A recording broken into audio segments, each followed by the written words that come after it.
Hey YouTube, what's cracking? It's Motörhead here, coming from a soggy fast lane performance shop, and I gotta tell you that with the exception of probably between 4 to 5 hours on Sunday afternoon, Mother Nature has whooped my ass, pardon my French, and oh my god, Friday through now has been just rainy, muggy. I mean, I hate to keep being depressing like this, but it whooped my butt. She was relentless this weekend. The only part of probably the good thing that happened to me was a lot of the family plans got canceled, and I got to see my grandkids, which I didn't think I was going to. So we had them over today, spent the day with them, and that's always nice to have the little ones over. But anyway, let me show you what's happening. I don't have much from my last video, but I got a couple things to talk about, so share with you. When everybody left today, I come in the shop here and I was almost thinking about trying to wet sand the black and possibly see where that left me, but it still was miserable all day today. Rainy, muggy once again. However, the paint from Sunday afternoon that I was able to do around 3-4 o'clock, the second coat finally dried enough to where it wasn't quite so tacky. It's still not all gassed out. It's still a little bit, left of hardening left to do. And I don't want to get it all fingerprints, but it come out sort of okay. I just got some wet sanding to do, and I'm hoping once I wet sand it that it will be fine, because that's all I want to do. I don't want to put another coat of black on it if I can get away with it. And I want to do the silver. And that's pretty much what made me put the brakes on. Was I realized that the silver that's on the bottom is not a decal. It definitely needs to be painted, which is a good thing. I'd much rather paint all that silver, because I noticed when I put the grill in and the headlight covers there, I put the number 3 on it, and it was it was one of the questions that, being how it's a 1983 kit, that the decals would be okay. They seem to be fine, but boy, just doing that little number 3 for the headlight was very milky behind it. And I hope that's not going to be, and I imagine it's going to be the case for the rest of it, big number 3s and the good wrench. So I'm going to have to really, when it comes to that, clean that up really good, because I don't want it to leave a film on it, and it looks like it already did leave a little bit of a film on it.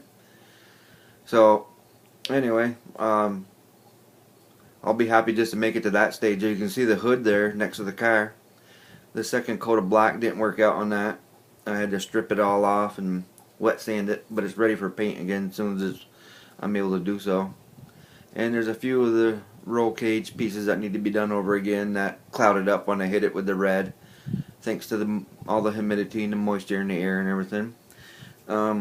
I do got the windshield and the back window all painted up, ready to put in, but I'm not going to do that until I get everything done. And a couple little tiny things here and there to do, but like I said before, it's nothing major. Just give you a quick spin here. Nothing's on permanent or in place yet, just laid it over the top of it just so you can see it. Got a lot of adjusting to do, but boy, I tell you what, for an older kit, this thing, if it had not been for Mother Nature whooping my butt, it would have went together nicely.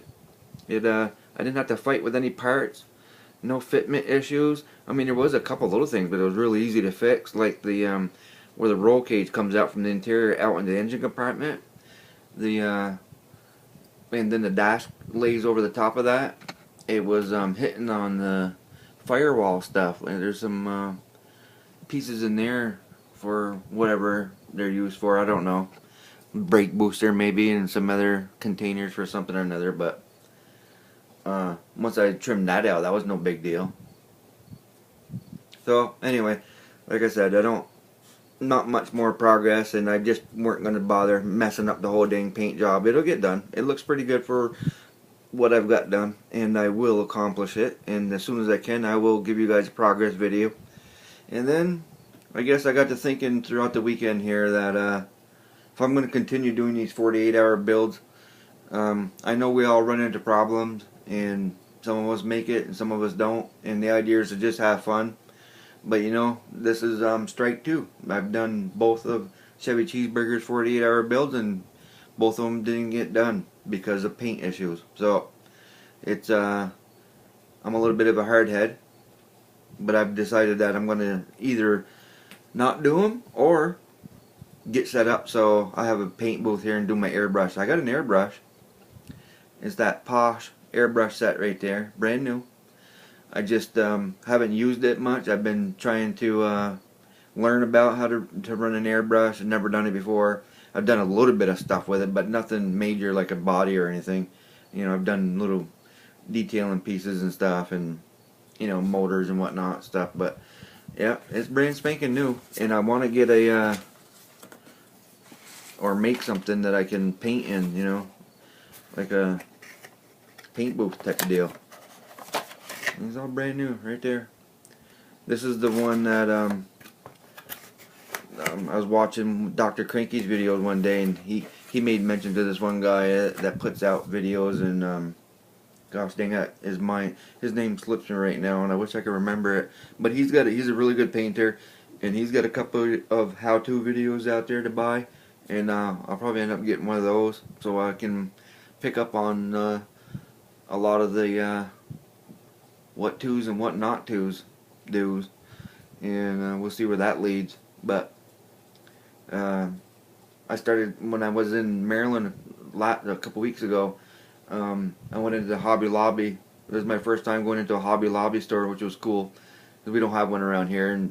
And as soon as I found out there was one about a mile down the road from where we were staying at the motel, I went right in there. And I've got some Wicked colors for the airbrush. Yeah, I got a few colors, but nothing major. Just something to try here, get started with. I got some reducer there and some blue and red and black, I believe. Yep. So, had I been set up, I probably could have used the Wicked colors black on the car this weekend, and maybe being how it's acrylic and stuff, probably would have had no trouble. As long as we have AC here in the house, so it kept the humidity out of the house, but I have to go outside to paint. But anyway, yeah, like I say, I wanna learn more about it. I know there's a lot of guys out there. Rocket Silo, he's got a lot of videos up about airbrushing, and some of you other guys that I sub to have some pointers out there. So I'll be checking out a lot of archive videos here to figure that all out.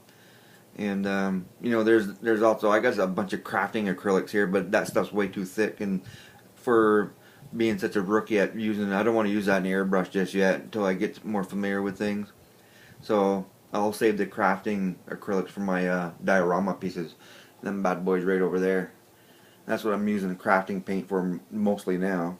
I mean, I did do a couple little things to the car with it, but I mean, that was just because I wanted to get it quick, some detailing done real quick.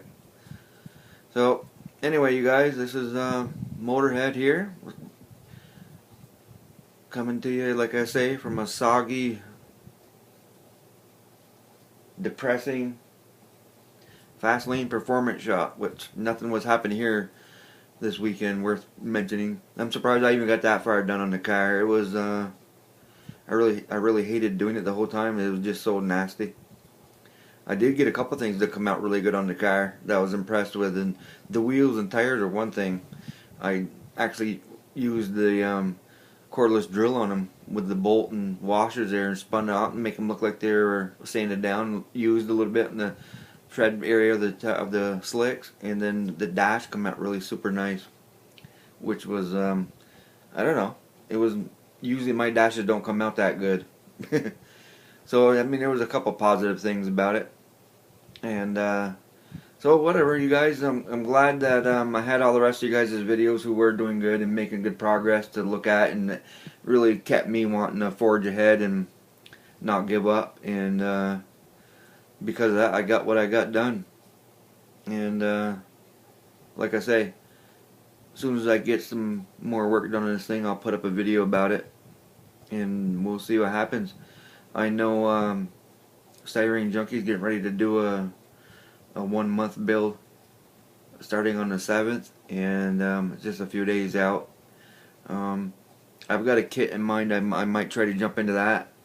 Being as how I got a month to build that, I probably could find some days in there I'll build paint until I get myself set up right here with the airbrush. And also the military build that's coming up for Chevy Cheeseburger's next month's build.